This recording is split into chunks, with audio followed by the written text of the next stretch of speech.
everybody, today I'm going to be showing you how to make some clear slime. So first you're going to be needing some clear Elmer's glue. So let's pour some in.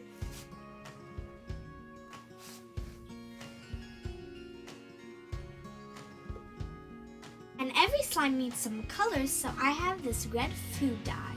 Let's put some in. Mix.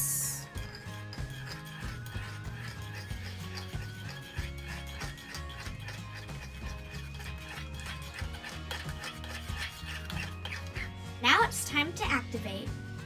I'm using warm water mixed with borax. Let's put a little bit in.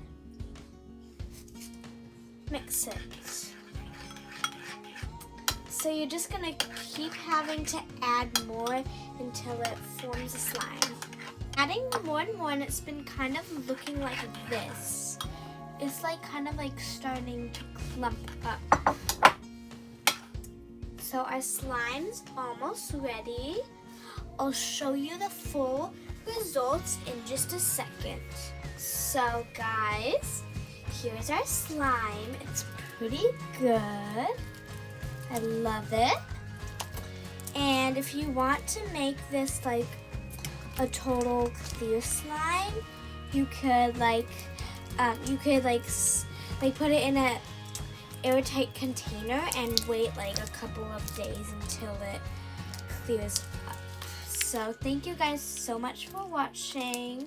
Make sure to subscribe and like that like button. Thank you. Bye.